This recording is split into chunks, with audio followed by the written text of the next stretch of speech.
the whole point of this was to kind of like get a bit of a behind the scenes. Yeah. So obviously everyone is aware of Berg Trades and what you're putting out there in terms of like your branding, in terms of TikTok and Instagram and everything like that. But kind of what I wanted to do is go into like a little bit more of a deep dive into Matt Bergin, the guy behind Berg Trades. Definitely. So kicking off really, if that sounds okay with you, we'll kick off with that. So we'll start with the early years. So obviously everyone calls you Berg. Mm-hmm. Was that your nickname always in school, or how did that kind of come about? Kind of. I think I actually forced the nickname upon people to call it me. My granddad was called Berg by all of his friends, and I was jealous that he had a cool nickname and I didn't. Everyone used to call me Bergin, actually, or just Matt Bergin, to be honest. And then I started putting it. I used to ride scooters when I was younger. So I used to go to the skate park, do tricks, and do all the rest of it. I wanted to get sponsored. And then I put Berg in my bio, and it just stuck, and people started calling it me, to be honest, and that was it, really. And then just people naturally called it me anyway. But yeah, it was from the high school sort of era, definitely. Yeah. No, I've got to admit, it does suit you. You know, some people's nicknames don't necessarily suit them, and like you say, you forced it on people, but actually I think it was a good one. So. Yeah, exactly. And then it's a sticker anyway. Yeah, it's definitely brandable. Do you find like your IRL mates call you Matt and your trader mates call you Berg, or everyone calls me Berg? Is it just everyone calls you Berg? Okay. My mum pretty universal then. Calls me Matt, and Anya doesn't call me Berg, to be honest. So my girlfriend doesn't call me Berg either. But like everybody else, Berg. Every single person. Like when someone says Matt, I'm caught off guard. Fucking hell. Yeah. No, I've dropped it in the group chat a couple of times, and you're like, "Oh, that's the government name." That's kind of feels weird. Yeah, it does feel weird. So, what were your school years like growing up in Staffordshire? I know that much about you, but what was that like? For me, like primary school, popular kid. Like I never had any issues in school. Like a lot of people like have issues and like say that they hated the education system. It wasn't for them. I had really good fun in school, man. Like, I mean, in high school, like I had loads of mates. I was in the group that went to the parties and had fun. I didn't get, maybe some of the guys in the year above always pick fun, like any UK public school would. But I didn't have many serious issues. The only issues I had would definitely cause some character development, mate, if anything, and it wasn't anything serious anyway. So my high school life was a breeze, bro. Had good friends, went to the parties, was pretty popular. So not ever really like that demon arc where like, I got bullied and everyone was saying I was shit and all this. Like, I was just pretty bang average, bro. I mean, to be honest, like in high school, I didn't really have the pipe dreams of trying to do anything. I think that came through really in those sixth form years, which is what I did after high school. I went sixth form, not college, because I just thought it was better. And then sixth form started to develop that want for more.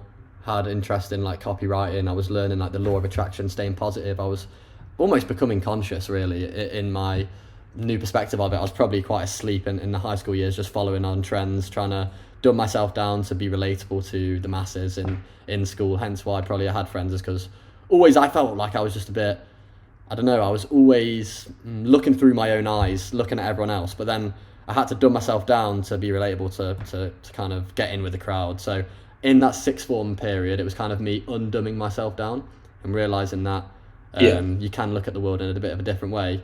And then I went on to like try copywriting and all of this, drop shipping and everything. And then I don't know, COVID was before that, wasn't it? But yeah. And then that was my high school really. It was pretty relaxed, pretty chill. Went to a Catholic primary school and a Catholic high school. Not Catholic myself anymore, but proper upbringing. But proper upbringing, mate. Good stuff. We can go into the religion on the next one, but let's keep it to early years and trading. We can do, of course. Yeah. No, I think you can find like those high school years, you can afford that luxury of kind of just like not necessarily picking who you want to be at that point, just kind of going with the flow a little bit and all the rest of it. But once you start having a bit more of like a conscious, I guess that's when you start to realize that the type of person that you want to become. And I find, I don't know, I'm 33 going on 34, and I learn a lot of people my age still, and they don't necessarily know who they want to be yet. So the fact that you kind of started shaping your future from the age of, I guess, like 17, 18, early 20s or whatever, probably you're 21 now, so... Yeah, 21 now. It makes me feel fucking old, but anyway. Cool. So obviously you tried like drop shipping and copywriting and stuff like that. So what was it that kind of made you strategy hop to trading, if you want to put it like that? So I basically rage quit trying to make money. I was like, fuck this, bro, everything's failing. I would always be doing like shadow tasks to try to make money. So for instance, the drop shipping, I would spend hours and hours and hours cold outreaching suppliers or people that were selling products on Amazon to give me their suppliers, and that was most of my time. I wasn't even building anything, I was just doing admin. So I was doing full-time admin, trying to be profitable at side hustles, and I was not really doing anything that was moving the needle. And I basically thought, like, fuck this has not worked for like 6 months or 12 months or whatever. Wrote down every single way I need to make money, like the classic, from like pressure washing back like the people's driveways to literally doing everything. Looked at everything, I was like, right, what's got the most benefits? Trading. I always had this obsession of, shit, bro, what about if I go all in on a hustle and it's a fad and there's no demand and it goes out of fashion and you just wasted your time. So trading was something that I knew. Within like a year. Exactly. Trading was something that I knew that was individual. Didn't matter about supply and demand. Didn't matter about the market's needs, because, you know what I'm saying, whatever. You can be anyone. You can look like anything. There wasn't really that pressure to have a team. I could do it on my own. I was always quite of a solo guy. Like, I'm only child, always kind of been quite independent, always been left to my own devices. Parents always just kind of left me to it and kind of had to make my own fun and had to work the world out myself, in my perspective anyway. Maybe they helped me loads and I didn't realise, but trading just perfectly suited me. So I thought, right, I'm going to choose this because I can be anywhere, do anything, be anyone, scale infinite amounts, and I'm just not going to quit regardless of how long it took. And then obviously it ended up taking like just over a year of pretty much straight losing. And then the last like 3 months, 4 months of that year were on like a mech model. Well, as mechanical as I knew it to be. And then ended up making some good money. Nice. That's the thing with trading, isn't it? The level of entry is really low. So anyone can do it. Yeah. But also in the same breath, like everyone can do it as well. And just because you click buy and sell doesn't necessarily mean you're a trader. Yeah. And when you start looking at the statistics about how many people fail and all the rest of it, and no wonder, because the barrier level for entry is so low. So many people play the game, and then so it's basically definitely a pro and con of the industry, I'd say. Yeah. So in terms of the turn to profitability, that kind of era. So you're saying that you failed for about a year. So tell us about those kind of strategies. Let's say about the failure first. Absolute rookie mistake, like rookie behavior, like making a new strategy. I was a classic guy. Like, this is why I can preach to the choir about this. I was a classic guy. Change strategy every week. Wipe my journal every time I'd go against the plan. Just buy a new account every time I would like just do something wrong. Oh no! Oh, my balance is 2% down. Honestly, bro, just buy a new account. Like, just an idiot, bro. I would backtest the strategy for like a week's worth of data. Oh my god, this is the next best thing. Like, stupid shit, like just the stupidest shit. Like, I would have ones where like, okay, find the bias, do the opposite of the bias, because recently this price has been doing the opposite, so I need to basically just whatever like literally I was that guy, like, oh, it's gonna hit, but like I've been buying loads and it's been losing, so I'm just gonna start selling loads because that'll work out. Or like, oh, I hit my zone and I should buy, but I know that I'm gonna lose this trade, so I'll sell instead. Like, just the classic stuff. And I was working quite a lot as well, just chucking money at the game, and it was just like I had the perspective of like, throw shit at a wall, eventually it'll stick. But with trading, it actually didn't. Until I had fixed rules, it felt like the universe was against me until I had a strategy that I stuck to. I almost forget these years, well, not these years, but that year and those moments, because I've moved on so much. But in those moments when I was unprofitable, it was hell, man. I was waking up like so mentally tormented. Like, if my balance was lower than it was at peak, I would literally be in a state of downness, if that makes sense.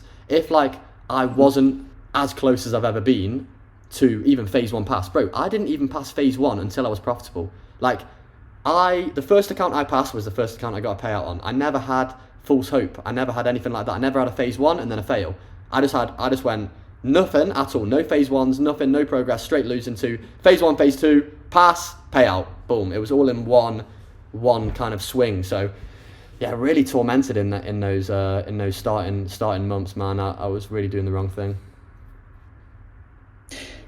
It's easy done, isn't it? Because it feels like the whole industry's set up that way. When you hear about influencers talking about psychology and all the rest of it, it's like, well, what does that Fake even news. I mean? thought, Like, bro, what does what it are you doing, mean? bro? Just got to trade, mate.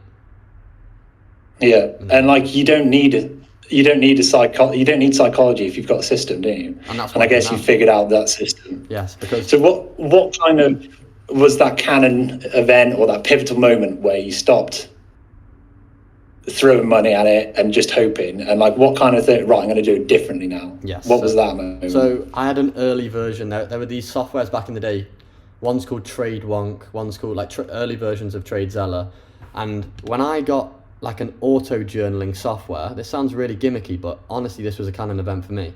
When I got an auto journaling software, it didn't allow me to delete my trades. So I was forced to look at my mistakes, and I knew if I took a trade, it would show up on the calendar. Then I didn't go against my plan because I knew that I'd have to look at it later. The only reason I went against my plan is because I could wipe it and it would basically not exist.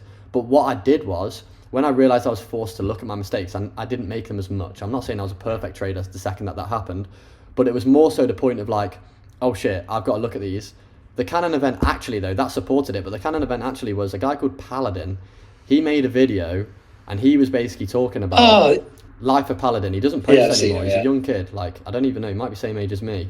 He doesn't even post anymore. He's pretty ghost, but he made like a couple videos on like just the simplest concept. I just flicked a switch in my head. He's like, even if you guess market direction, let's say you're 50% right. And I know these odds don't make sense, but they did to me. Let's say if every time you won 2, and every time you lost 1. You know the classic calculation where you go 2, 4, 6, 8, 10, da da da da da, and then when you lose 50% of the time, only one hand goes down, so then you're still up 5R.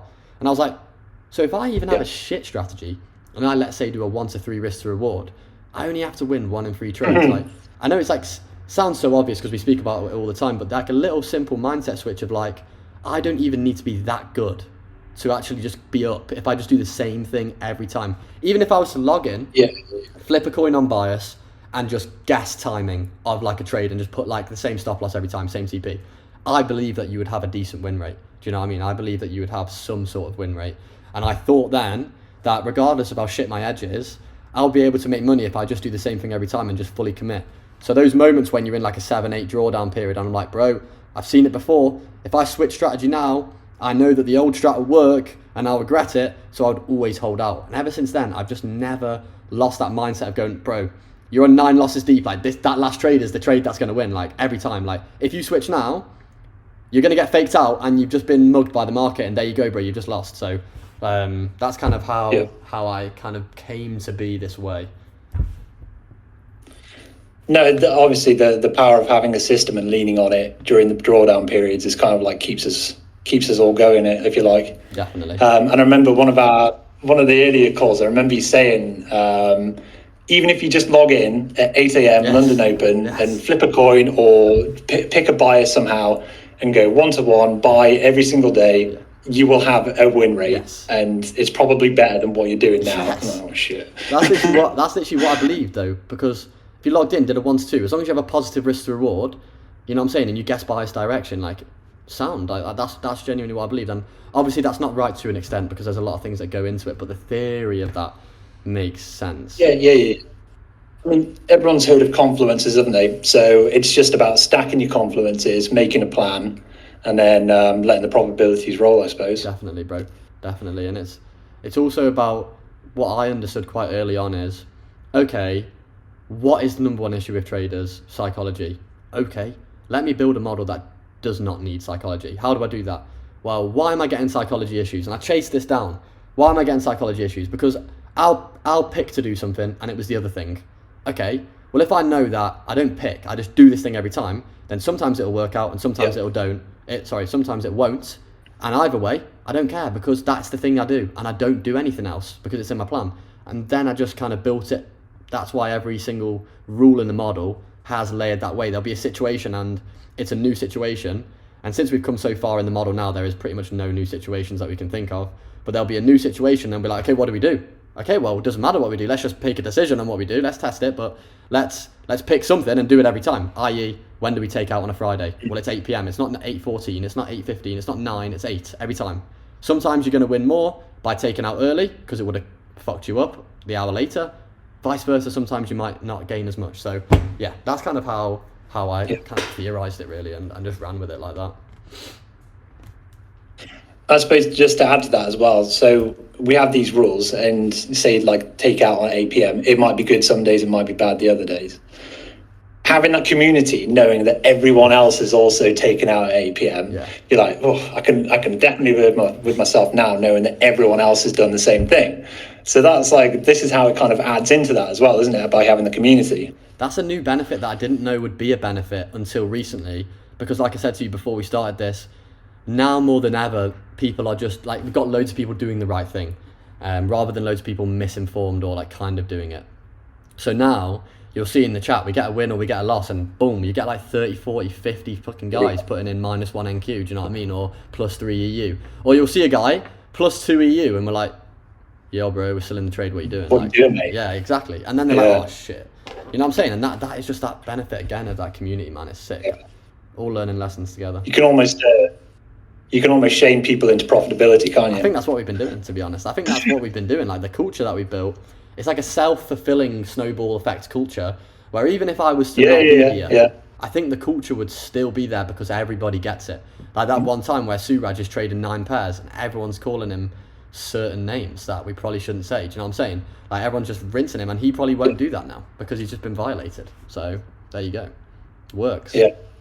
I think the key word there is culture, isn't it? Because you couldn't just put that up as a rule on a PDF to say this is what we do. Like, that's kind of like the facade, isn't it? By having actually people believing in it and having the culture ingrained in them, that's why it works, isn't it, I suppose? Yeah. And the things that we do are logical. So when you explain them, it makes sense. And when something makes sense to somebody, they'll do it. If something like, let's say I really trust you as a trader, you tell me something, it doesn't make sense in my head. Even if I really trust you as a trader, it's going to be really hard for me to actually follow that rule because I don't understand what you mean. But since we trade so basically, everything makes so sense. It's really, really simple. When we are saying these rules as well, it's like, oh shit, yeah, obviously we're going to do the same thing every time, so we don't hate ourselves if we do the wrong thing. Do you know what I'm saying? In the short term. So yeah, I'm definitely in agreement with that. Cool. We digressed there a little bit, but it was good, so we kept it going. But I'm just going to go back to sort of the journey and keep it chronological. So you've turned profitable with a strategy that has got fixed rules and fixed variables, and you're saying that you basically went straight from phase 1, phase 2, and got a payout straight away. How quickly after that moment did you move out to Thailand, and kind of what was the leap of faith like, and how did it feel at the time? And let's just talk about that for a minute, if you're okay with that. Yeah, of course, bro. I would say probably 1 month after I got proof of concept, and just dipped. That's insane to me. A month. Pretty much after. Yeah, well, my mates pressured me, so I didn't have as much saved as I wanted to. I didn't have as much proof as I wanted to. I wasn't, you know what I'm saying? It was like 1 to 3 months. It was something like that. I don't know the exact thing, but it was like 1 to 3 months or something like that. Was pretty profitable. And then it was actually 4 months on the dot. It wasn't 1 month, I tell a lie. It was 4 months on the dot. I remember I got another payout before that 1 month and then dipped. 4 months, I was profitable whilst being at Rolls Royce, building it up, and then putting some of my own money, building up that live account as well. And then I had a really good run on like building up my live account deposits. I wasn't actually trading on it. I was just getting ready to trade on it. And I had a really good run of FTMO. And then my mate said, let's go. And I was like, fuck, I don't really want to go. My parents are going to hate me or whatever. And then I just took the leap of faith, man. It was about 4 months after, because I left in July. Yes, I left in July. March, April, May, June. Yeah, so it was like March, April. I remember I started getting really, really nice probability, and I was on a good winning streak. So then took the leap of faith, quit the full-time job, handed in the notice, said sayonara to the parents, and just basically never turned back, to be fair, mate. And then obviously, you know what I'm saying, you were there, so yeah. I suppose it was a period of good timing, good probabilities, which is always nice, isn't it? Very lucky, yeah. But also having a set of people around you that push you out of your comfort zone and kind of encourage that growth, because a lot of people would have been like, oh, are you sure about that? You know, it's just been a couple of months and all the rest of it. But fortunately for you, you had a couple of people around you that kind of, I mean, what have you got to lose at that point? You can always just get another job, right? They shamed me into it, just like we said earlier. They literally shamed me into it. they were already doing online stuff, and they were just calling me a Matrix warrior every day, and just that sort of stuff.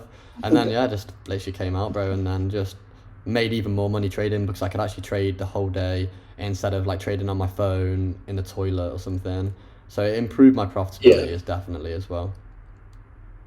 Yeah, you can lock in a bit better, can't you, when you're full-time dedicated on it. I hate using the word full-time trader, but because it's not actually full-time, is it? Because you're not trading full-time. It's like 2 hours of your day. But the concept of essentially being reliant on trading, or you could be reliant on trading if you wanted to, is kind of the full-time concept, isn't it? But it's quite a gimmicky concept. Yeah. So those boys pushed you out of your comfort zone, and what? It was Thailand, was it? The first place that you travelled to? Yeah. Thailand was the first place. Went for 3 months, and then I came back for 3 months. Then went again for 3 months. Then I came back for 3 months, and then went again for like 8 months. Yeah. Because I kept coming back. I think I visa. I didn't know the visa methods. I can't remember when I joined, but I think it was when it would have been August. Well, you were just moved back into the UK. Yeah. Because I came back for a time. I came back for the winter / Christmas, and then January after that. So that was through, because remember we had an awful loss streak in October. I logged in every day, lost every single day for like a month. That was so criminal. It was due to the strategy. There was gaps in the strategy there, but regardless, that was the worst losing streak I've ever had. And then that January after that, that's when I figured out the visa methods long term, and then I actually started like living in Thailand properly, like, because before it was like 2-3 month trips that amounted to 6 months, but I still had a break in between. But then after that it was like, okay, actually living out here properly. Like I was able to live out there properly before. I still didn't have a job, but I was just didn't know how to really do it. It was my first time kind of teching around living international, so I didn't really know what to do. So I suppose like each visit, each 2-3 months or whatever, was kind of like, okay, it's still all Thailand, isn't it? But each time it's a slightly different area. You're probably in a different headspace. The Discord's at a different level. Your strategy's at a different level. Which kind of 2 or 3 month block over in Thailand or Bali or wherever do you kind of look back on with the most fond memories, I guess? I mean, I would say like, because it was only 2 times that I did 2 or 3 month blocks, and then I was there solid. The fun memories is honestly like now, bro. Like I would be real, and that sounds quite weird, but right now is the best ever. We're all like everyone. There's more people involved ever. The actual dream that I set out to do way back when, over a year ago, is actually happening right now. There are actually traders coming out. Like next month we're gonna have 8 traders, a B house and an A house. Month after that we're gonna have 11 traders. Right now Harv's living with me. Before we had Harv, Curly, Cole living with me. So. Right now, because it's actually good right now, and everyone's making money, everyone's getting involved, people are growing, everyone's changing spiritually, philosophically, physically, and mentally. Everyone's kind of jumping on the grind and jumping on the momentum. And I'm not saying it's my momentum, but I feel like I'm leading the way, and it feels good to be leading in like a positive way, and then people be following suit. So I would say now is the best time. Now are the best memories that I'm creating and looking back on in real time right now. So yeah. Because I remember there was a couple of were you in Phuket? I can't remember, but I think you were on your own for most of it, or quite a lot of it. Yeah. And so what was that like? That was the earthquake into Phuket. Was it like oh yeah, the earthquake as well. Yeah, so it was earthquake, fuck Bangkok, let's go Phuket. Then I went Phuket with my mate James. Then he dipped to Koh Samui, and then I was just on my own. And that's funny you mentioned that period, because that period was a kind of an event in itself. That was when I started taking the business side of it a lot more seriously, because James was making a lot more money than me, and I was just envious of him, and I just wanted to take it to the next level. So it was it's quite crazy because there's so much luck involved, but it was lucky that he dipped because it gave me time of solitude. And as you know, as a man, solitude's really good for developing yourself. I literally wrote that word down there, solitude. Yeah. Honestly, like, and it's really good, like, just to develop yourself and have no inputs and just purely wake up, do your shit, go to bed, wake up, boom, boom, boom, no distractions. And that period of time was quite interesting, that Phuket, because that was the first time I'd ever had the island life, and it made me want to never turn back, to be honest. And it was the first time where I'd spent some time on my own in Thailand as well, so got a lot of time to just evaluate who I was and stuff, and that made a lot of progress in that period of time, definitely. Yeah, I mean, periods of solitude are good sometimes for growth and development and all the rest of it. And it's easy to kind of look back now and think, oh yeah, that was right time. But I suppose it would do, because it all builds on the story that you kind of like starting, isn't it? And you could get into the universe and the powers that be, and like it's right because it's right, and it's now because it's now, type of thing. But it definitely all does build and add to it, and maybe it was just a case of good timing. So, but it seems to be we seem to be saying that a lot through this call, that it was good timing. Much good timing. But I have been extremely fortunate in my situation. I will not say that the other way. Like, I've had some bad timing, but then they taught me lessons to build upon me, and then have good timing with better character development later down the story. So it's all been, I mean, that's just like that with everyone though. I feel like everyone could reflect on their own story and have similar moments. 100%. Yeah, and also when you go through the bad times or the bad experiences, you're looking for a lesson somewhere. Like, why is this happening? Quite often you can do, can't you? It might not make sense at the moment, but later on down the line, you can look back and So, back when you were in your period of solitude, the TTC was kind of all just starting, and well, I suppose it started before then, but it was really starting to grow momentum. I know for the first few months you were kind of like doing the live calls, and there was a few people on and all the rest of it. We launched an actual VIP group in that Phuket era though. You want to say that again? So the first time I launched a VIP group, so like an actual tight-knit group of guys that I was actually like trying to mentor and give value, that was in that Phuket era. So towards the end of that launched, I think it was May we first launched, I think it was like May 2025 we first launched. Of like actual, not just free stuff, for instance. Yeah. No, I remember you posting on your story a couple of days ago about, it was basically the 1 year anniversary, wasn't it? Yeah. Well, where did the idea for the Discord come from, and what was it like getting off the ground? So the idea in the Discord came from in August 20. So it wasn't exactly a year. It's a bit over, but August 2024. I was in a coffee shop in Bangkok with my mate James, and we were both just trying to figure out this.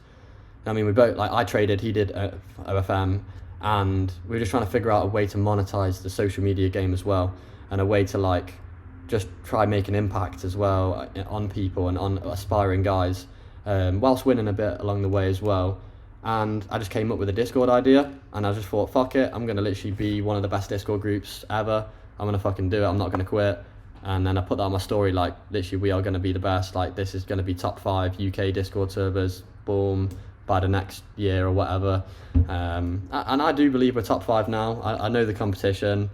You know what I'm saying? People might have more numbers than us, but there's only a couple of guys that really compete on quality of service. So I do think we're definitely up there, and we're definitely making it towards those goals that I set out originally. But yeah, it was in Bangkok in a coffee shop. Nice. Can you summarise the trading club in one sentence, if you could? I've never actually talked about that. Someone who doesn't necessarily know trading whatsoever, or what Discord is, what is it to someone who knows nothing about what we're balls deep in? I would say it's a collection of aspirational traders who want more out of this game and want a better approach that is more friendly to people with bad psychology, or people with tendencies to always go against their word, even if inside as a man you may believe that you're a solid guy, you're disciplined, you're this.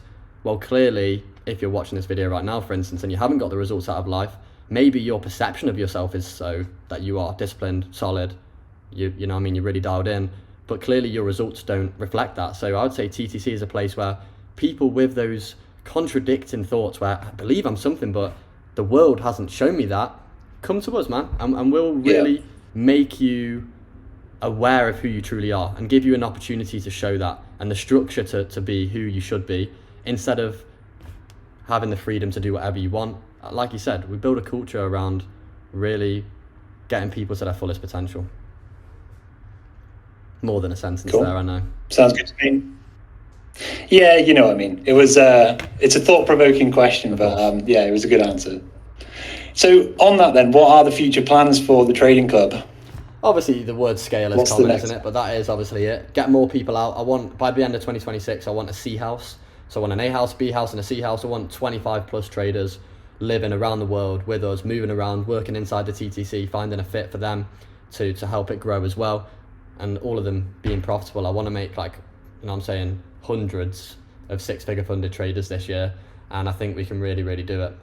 We've obviously in the last 90 days alone, we've done over 8 million in funding as a group, so just pushing that number higher and higher. I know Woke FX, big group, big up to Rob Donner. He's a really solid guy. They're obviously real traders out there. They have a really solid product and service, and a group. They have the number of 16 million in a year. I think we can smash that out of the park. I think we can really be a really big competitor in the scene. So we'll smoke them. Big up if you're in Woke FX watching this as well, or if you're part of it. Respect you, but obviously I think that we can crush your numbers easily. So just trying to be number one, man. Nice. It was interesting how, because a lot of people would have said, what are your future plans for the TTC?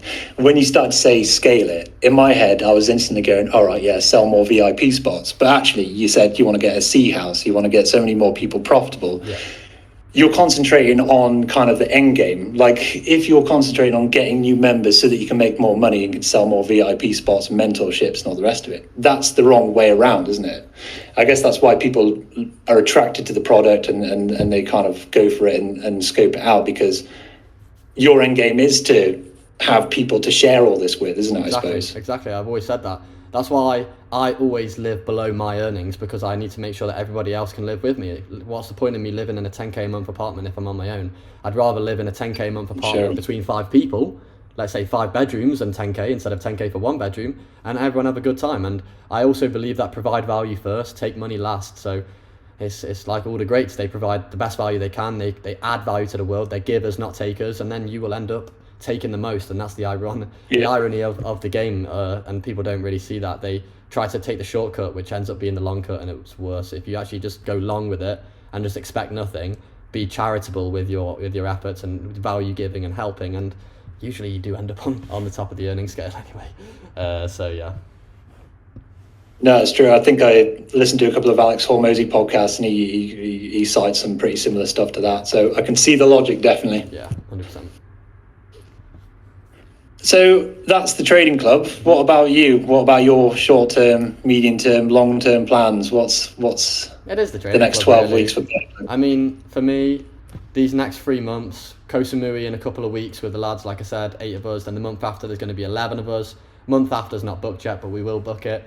Just really focusing on getting these guys that are coming out now for the first time, trying to get them up to a sustainable point. My whole goal with Harv, with Cole, with everybody, and they've all got to this point now, the lads that I've done it to, is get them to 0 to 5k a month or 0 to 3k a month so that they can afford to not work in Asia. That's my whole goal. Get everybody at break even. Get everybody affording to live the lifestyle they want. Then they can do the rest with scaling. Because once I kickstart them, once I give them the blueprint, they can do the rest, man. They're capable people. So getting all these new guys out, understanding, look, mate, you're giddy, it's Thailand, I get it, paradise, but let's really do some work here, because at the end of the day, you didn't come here to on holiday, you came here to grow your balance. No. So let's do some work, let's do some business, let's dial in the trading as well while we're doing that, and let's get everyone to a quick 5k a month, and then you can sustain yourself and you can continue living out here. Because like I said, and like you said before, what good is it if you can't do it with people? I think the whole point of life is people, so what is the point in doing everything alone? I'd rather do it with a group of guys that are on the same mission. Yeah, no, sounds good to me. And you mentioned a couple of the new guys coming out into the B house, like Cole Latour and Harv and Maxi. I know are definite. So I don't know who else is involved. They're the only ones next month, but the month after that, a couple of other guys like Brandon and that new JJ, not the Raptor, the other guy JJ, he's coming out as well, and then the other guys are staying as well.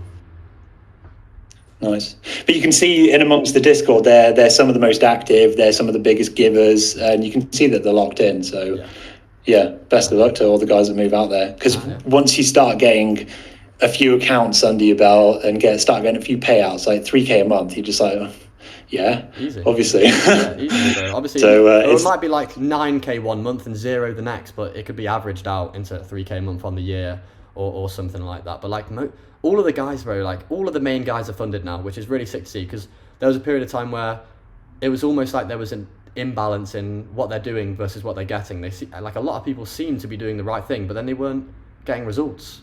What's going on? But now it seems to be as though in those live calls in the VIP, 80% of us are funded, at least, and then maybe 50% have had payouts, or even maybe a bit lower than that. But you know what I'm saying? Like, it's a good ratio now. So everyone's crushing it. Yeah, no, definitely. So thinking a bit more long term, what kind of person do you want to become in the future? And let me frame that in a different way. So imagine you've got kids in the future. How would you want your kids to describe you? What characteristics? What would you like your kids to say about you?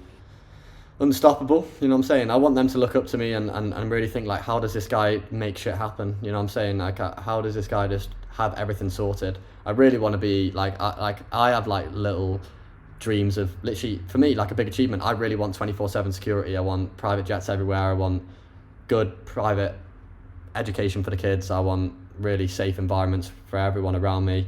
I think the world's getting more and more dangerous by the bit, so I need to be able to put myself in a position where I can provide safety for everyone. And I think that's a massive thing in this world, and especially if you do have a lot of capital behind you and you have a lot of nice things, a lot of people are going to want to take it off you. So I think for me, I want my kids to be safe around me, and if I can achieve them having the perception of feeling safe, then I think that'll be a W in my behalf. But I want to raise a group of killers at the end of the day. I want my kids to actually do stuff. I don't want them to just have a good life. I think when parents, it's like the shortcut thing. Once again, it ends up being the long cut. When parents just want their kids to have a good life, the actions that they do to do that actually gives them a shit life. Opposite. Yeah, like, oh, I just want him to have a good life. He can have an Xbox and this and that, and he doesn't have to do this and that. But then, you know what I'm saying, good times create weak men and such. So that's usually how it goes. Yeah. So I would be quite goal orientated with my children and making sure that they're actually developing skills that would last a lifetime. So yeah, I mean, if you're in like a nice position and you got kids, you almost need to instill that hardship, those hard times into them artificially, because they haven't really. In reality, they can have whatever they want. Yes. So, but also by having everything you want, you won't live a fulfilled life. And yeah, it's the opposite. You need to do the opposite. So yeah, I'm sure you'll approach it in the right way anyway. Hopefully. Come your time. Hopefully, plenty of time. Well, I want to have kids when I'm 28. Well, Anya said 28 and she's 23, so we've got 5 years. Yeah, plenty of time. How many members in the Discord do you reckon by then 50,000? Yeah, 50k, yeah. I actually won't quit the trading business as well. Like I said to Cole, like in 5 years, I still want to do the live calls, mate. I don't even care. Like maybe I won't in 5 years, but I still like think like wherever I am, like 30 minutes every afternoon, like just jumping in on the live call. Like I think I'll pride myself in being like an owner of something so big who still is hyper involved. Like I want to be a hyper involved founder throughout this whole evolution of TTC. And whatever it becomes, there are many plans, but whatever it becomes, there's plans always change. But I do really want to be hyper involved the whole time. So yeah. Yeah, and like you say, it's half an hour in the morning, half an hour in the afternoon. It's nothing. And it's the accountability, isn't it? Yeah. So, cool. All right. Well, that was really good. I mean, we can wrap it up a little bit, and just if you want to give us a bit of a brief overview on your next travel plans. I know you got the B house and the C house in Bangkok, but then what's after that? I know you've been talking about Dubai a bit recently as well. Yeah. So after the 2 months in Koh Samui, we've got 1 month or 2 week to 1 month Poland trip planned in the UK summertime. So that'll be May, June, July, August. Probably going to push it back to August, to be honest. Probably around August. Need to see how many of the lads in the group are available at what time, because I want to make sure the most people can come as possible. So do a nice little 2 week to a month Poland trip, and then I'm looking at, once the other guys that I want to get involved are ready financially, I want to definitely lock in a 12-month place in Dubai and get a really nice place. I really want to get like a really nice penthouse. I think that'd be a cool achievement, and I think it'll just be a nice reflection of my hard work of being able to get something like that. I know materialism is materialism, but I think it's also a reflection on your achievements through what you are able to get through your means. So definitely want to do Dubai because I want a base. I mean, I've been living out of my fucking duffel and my suitcase now for nearly 2 years, so I've not had a place to put my shit. I can't get any shit because I can't put it anywhere. Everything I have has to be travelable. I can't get a nice, I was going to say a nice sofa, that's really stupid, but you know what I mean, like I can't get like cool shit like that. You know what I'm saying? I can't get a good setup, I can't get whatever because I don't have anywhere to put it. So I want just a nice base where maybe my family could use, and like, oh, you can stop in the house in Dubai because no one's there at the moment, and I could stop by whenever. It just would be a really nice feeling of comfort to have somewhere always there, that I don't have to stress to book an Airbnb and find the people to come and find a good Airbnb that isn't a scam and all of this. So yeah, I definitely want to do Dubai, and then honestly no plans after that. I haven't planned that far. take it day by day or week by week, I suppose. Of course, But that's the whole. I hate using the word like nomad, but nomadic lifestyle is a blessing and a curse, isn't nomad, it? Yeah, classic. If you can find a bit of a balance in that and have a bit of a base, and then float about a few Airbnbs every year, maybe you can find the balance. That's but what it sounds really good and really exciting anyway. Hopefully, bro. Hopefully you leave the cheese factory soon, mate, and come to the promised land, mate. Yeah, mate. Yeah, one day. It's hard for James V to do that. It's going to be so much harder for you. Like, that's why I'm grateful that 21, no commitments, nothing, no debt, I literally came out with a blank slate, no houses, no good paying job, nothing to leave behind. Whereas for guys like yourself, like, even though you're smashing it at the moment, you're getting payouts, you're scaling, you're doing really well, for you to also quit the other half of your life and go pure whatever, it's just, you're just going to have to, that bar is just much higher, isn't it, really, for you to be able to justify that. It's quite a big, it is quite a big number. Yeah. But we'll get there. That's the challenge. It's an inevitable unique number, situation for yourself. Exactly, bro. And it's an inevitable happening. It just might take a bit longer, but then when it does happen, how much sweeter it will feel. Yeah. True. Cool.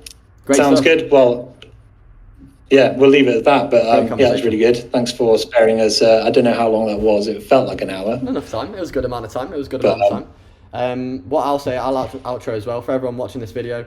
If you did enjoy this digital TTC podcast, we're going to be running these probably once a week. We're going to go through all the founders of the TTC first, and then we'll outreach to various traders that we find interesting, or maybe traders that trade completely differently to us, and just get that unique perspective and give everyone a nice little spotlight. So comment below if any names that you want us to get on, and I'll try my best to get them on. No promises. Don't think I'm going to get fucking, Raja Banks on anytime soon, but, we'll try with any names that we can. Everything you need to know is in the description as well. If you are interested in joining our trading team, like I said, in the past 90 days, we've done over 8 million in funding. It's been amazing. So many people growing and scaling. Link in the description is there. Nothing deep. But we'll close it out there, and I'll see you boys in the next one.